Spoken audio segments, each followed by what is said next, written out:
Hey guys, it is Comic Relief and we are back. You guys took to our Twitter to vote and you guys voted on top 10 best comic book supervillain costumes in a comic book movie. I'm here with Vega. What's going on, Relievers? Alright, and before we jump right into our list, here's the criteria again in which we based our judgments on. First, no full CGI characters. 2, was it an accurate adaptation from comic book to film and or was it an improvement? And 3, in movement, did the costume look natural? Did it look clunky? Did it look uncomfortable? Or did it look good in action? So, with that in mind, here we are at number 10. We have Yellow Bastard from Sin City. Yeah, guys, Yellow Bastard, I mean, what can you say? In an all black and white movie, Yellow Bastard really sticks out to the eye. And the thing is, you would never know that is Nick Stahl underneath all that makeup and prosthetics. You've got full body prosthetics. It's covered in yellow paint. Big ass nose, big old ears, giant forehead, big old painted, shadowed gut, and man tits. I mean, yeah, I mean, you would never know that was Nick Stahl from Terminator Rise of the Machines. But he did a great job. The voice, everything, it came together.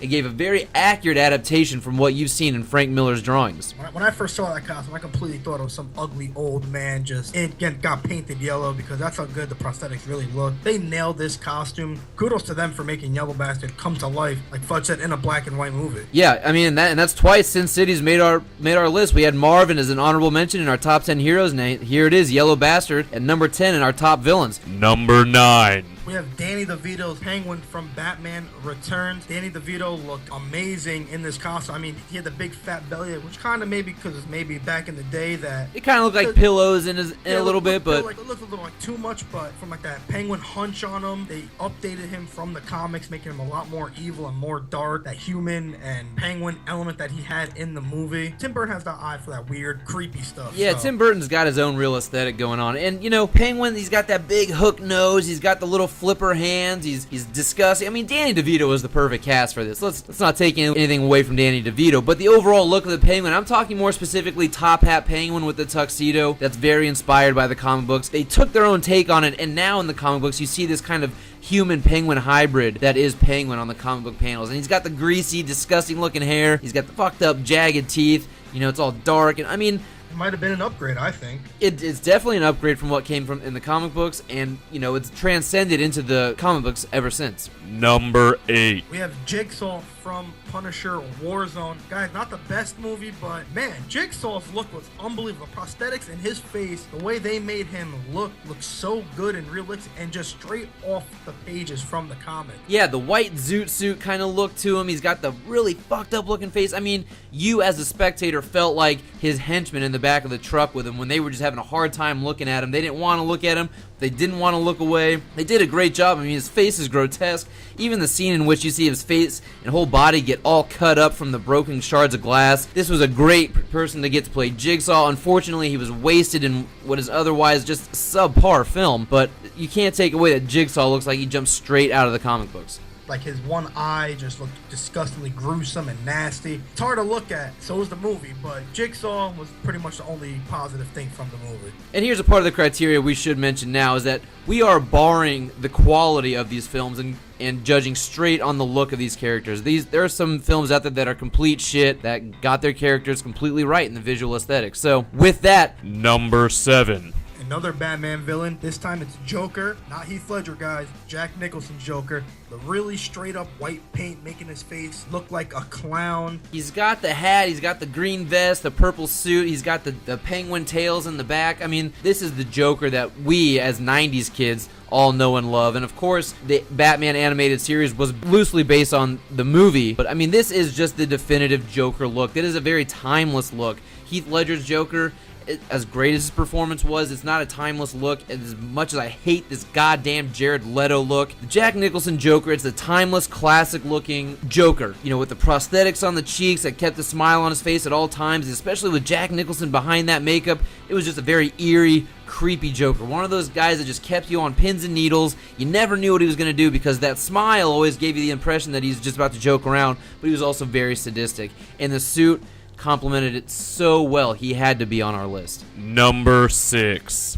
The Winter Soldier from Captain America. The Winter Soldier. Winter Soldier's look, guys, to me, it's kind of an upgrade from the older look, from his comic book look. It's very similar, but they just gave a few little things that upgraded in a way. His suit is more tactical in this movie. Me and Fudge are talking off air, and they didn't give him that Batman and Robin, what would you call it? Domino mask. I mean, we saw the domino mask go out of fashion with Batman and Robin. No one was hoping for that domino mask. And so what they did was they upgraded it. They gave him kind of a tactical, almost like a paintball mask look to it to hide the identity. As Vega was saying, his suit isn't really that black, navy blue. It's kind of got the more tactical brown look to it.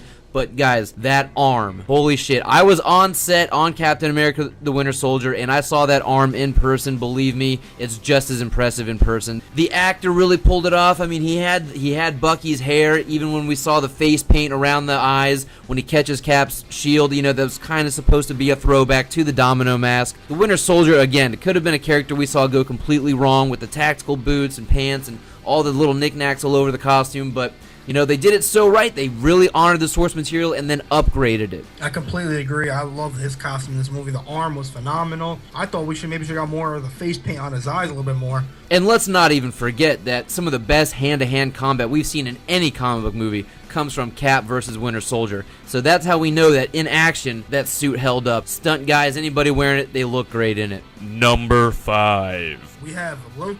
Which Thor movie? No, we're going to the Avengers. Loki's costume in the Avengers is a huge upgrade from the Loki in the comics. Loki looked like he had like that jester outfit back in the comics, that old, really old school look. And now in the Avengers, he obviously had 2 costumes. We're talking about his fighting costume when he fights him at the end. That armor look, the hair coming out the helmet. The helmet, by the way, is just picture perfect, spot on. Oh yeah, that helmet. Can't say enough about that. Yeah, that helmet is pitch perfect, man. That is the one thing you had to do right for a Loki costume, and man, they fucking nailed it. And as you were saying, Vega, I mean, he has the kind of the onesie leotard that kind of looks like Jim Carrey Riddler in the comic book, so they really needed to update it and upgrade it. And what did they do? They kind of took from Thor and Loki Blood Brothers. They gave him the cape. They gave him the very regal-looking armored costume. He looks godly. He looks like a warrior. And he's got the traditional green and gold. I mean, this is one of the greatest adaptations we've ever seen, where it improved upon what came before it in the comic books. Now the comics are kind of taking from the movies now and making their own costume. Number 4. Violator from Spawn. I guarantee no one predicted he would be on this list. This costume right here is picture perfect. You can't even tell that John Leguizamo is Violator. You can't tell. The work they did on him, making him look short, fat, hunched over like a pig, disgusting, dirty, his belly hanging out. John Leguizamo's a skinny little dude. Yeah, to this day, which I haven't looked up, I still don't know what filmic techniques they made him look so short and fat. I don't know if he's hunched over in that giant bodysuit. I don't know what's going on, but from the face paint, the markings on his face, to the very tight-fitting costume and coat and button-up shirt, I mean, they fucking nailed it, dude. I mean, other than being able to see John Leguizamo's pupils as opposed to the comic book version, this thing looks like it just jumped straight out of the page. I mean, I know we've said that multiple times about some of these, but you really don't get something that's so grotesque and so far into the fantasy world jump out on the page like that. I mean, the Violator was done better than Spawn. I liked the Spawn movie back as a kid. That costume, not so great, but you can't go wrong with that Violator. That thing is perfect. That's a great costume. And if I ever see another Spawn movie, I don't want them to change that much from that costume. No, they can't. They gave him like a little smiley face pin on his jacket, and it just looked as disturbing as he does in the comics. So that's a great job right there. Number 3. Doctor Doom from Rise of the Silver Surfer. This costume isn't the color scheme that you expect from the comics. Again, aside from what you guys think of the movie or the depiction of this character, this Doctor Doom is the best visually that we've gotten so far. We saw the first one. I mean, they didn't make too many differences from the faceplate itself in the Doctor Doom armor. But from number 1, we kind of go from this green trench coat thing to finally getting the hooded cape looked, and it's very it's armored looking. It's got that gladiator look. Yeah, it's not perfect, but the reason he sits here at number 3 is because 1, Doctor Doom is one of the greatest supervillains of all time in all of comic book history, and 2, we saw what happens when a Doctor Doom costume goes very wrong with Fant 4 shit. To pay Doctor Doom his due, he sits here at number 3 because it is not a bad costume. Can it be improved? Absolutely. But there's no mistaking that is Doctor Doom when looking at it. And number 1, and Fant 4 shit, what the fuck is that crash dummy looking thing? So, Doctor Doom. Number 2. Here we have someone, I bet, another character no one's thinking of. Cronin from Hellboy, the Nazi crazy mother effer. Man, I love this character. I love this costume. I love this movie. If you look at these pictures we're putting up right here, comic book to movie, flawless, seamless. I mean, you almost don't get a better depiction like V for Vendetta. I mean, this thing is pitch perfect. You've got the perfect hat. You've got all the Third Reich Nazi little emblems on there, the Iron Cross. Got the black trench coat. He's got all the knickknack. I mean, this thing, not only is it a great costume, it is a badass costume. That gas mask is just fierce looking. That is one scary motherfucker. And it's accurate. It's to a T. When he pulls those knives out of his sleeves and when he's in action, that trench coat's flying in the rain and in the dark. That is one badass costume. And again, it almost doesn't get any better than this. There is only one more better than that. There is only one more better than that. But right before we hit that last one, let's give him some blue balls, Vega. We got some honorable mentions here for you guys. And our first honorable mention is Magneto from Days of Future Past. Magneto, again, one of the best villains in all of comics. The thing that keeps Magneto from being on this list is, one, as great an actor as Fassbender is, he does not look like any version of Eric Lenscher that we've ever seen in the comic books. We always see a gray-haired, older, more wise-looking version of Magneto. The segmented kind of puzzle piece look to his armor, it's okay, it's not great. The color scheme is not the red and purple or the magenta purple, whatever you want to call it. We did see that at the very end of First Class, but again, that costume was a little dorky looking. And then at the very end, to top it off, what keeps him off this list is, as great as the helmet looks and it's form-fitting, it looks like it's made of stone. I didn't understand why, we didn't have that stone look before. Why does his helmet now look stone? It's cracked, but it is a good costume. It is still very much recognizable as Magneto.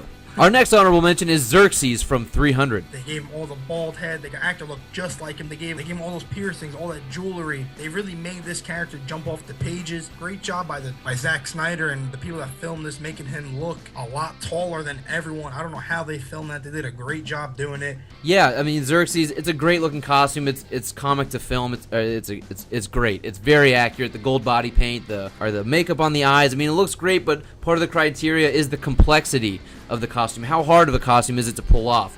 It wasn't too hard, even though for the actor, I'm sure he had to stay in great shape. He's more than half naked throughout the whole thing, so he did a great job, but it just missed our list. Our last honorable mention, guys, is Ronan from Guardians of the Galaxy. Again, he's instantly identifiable as Ronan, but there are some things that keep him off. The color schemes, the overall texture of the costume, the kind of goopy paint coming down from his eyes on his cheeks. I mean, that hammer of his is beautiful. It's straight out of the comic books. But the overall look, it just missed the mark of being on our list because there were just some liberties taken that keep it from looking like the Ronin we all were really wanting. But again, it was still a great costume. Still makes our honorable mention. Yes, it does. And guys, Fudge, I think it's that time. I think it's that time for our number one costume. Oh shit. Number 1. The best comic book villain costume we have gotten is the crazy goddamn Nazi Red Skull. Fudge, I just realized we have two Nazis taking over on We one got two damn Nazis, man. Oh god, it's the Third Reich all over again. They did the prosthetics on his face, the red paint, the nose, everything. Just unbelievable. Great job on Red Skull. Oh yeah, what can you say? I mean, Hugo Weaving, again, we should note, Hugo Weaving has now been on both lists. Top 10 heroes as V from V for Vendetta, and now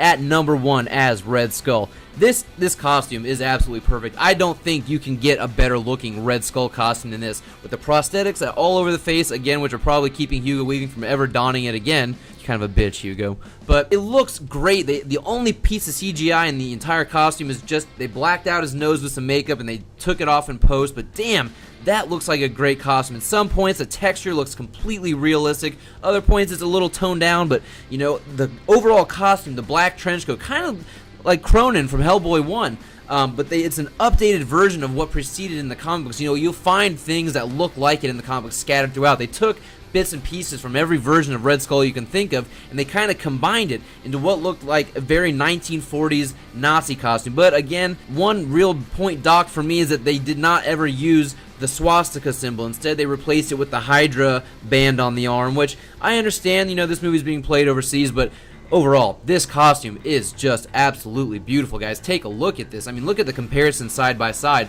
Red Skull is not an easy character to pull off, but they did it. Absolutely. Look at him holding that cosmic cube. It just looks straight off the pages. I wish we can get more Red Skull in the movies because he's such an important villain. He's one of the most popular villains in comic book history, so we need more of him. And you know what? I wish that more in the comic books and even especially in animation, they would take a little bit more from the Hugo Weaving Red Skull, the overall look of the skull on the face. I mean, man, I just don't think you can do better. No, you can't. They did a perfect job. All right, guys. Well, hey, that is our top 10 best supervillain costumes in comic book movies. What did you guys think? Please let us know in the comments below. Do you like it? Do you hate it? Do you agree? Do you disagree? What would your top 10 list be? Let us know down below. And also, a big shout out to Jonathan Guajardo for making some of these side-by-side comparison pictures for us, guys. He's been in a couple of the past podcasts before. If you want to go take a look at some of our older, shittier, less quality videos, but big shout out and big thank you to John. Go follow us on Twitter at Comic Relief Cast. Also like us on Facebook. Guys, we all know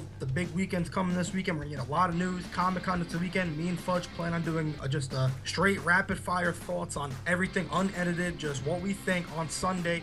We're going to get that out as soon as Comic-Con wraps up, so be on the lookout for that. It's going to be a big weekend for all of us comic book nerds out there, guys. But again, please comment, like, share, and most of all, subscribe to this channel, guys. We are still doing that giveaway for the first 1,000 subscribers. We will select at random one subscriber to win a very fun, very cool comic book related collectible. So hit that subscribe button, tell your friends, tell your family, and as Vega would say, tell your dog. Absolutely, guys. You have a great day now. Thank you for listening.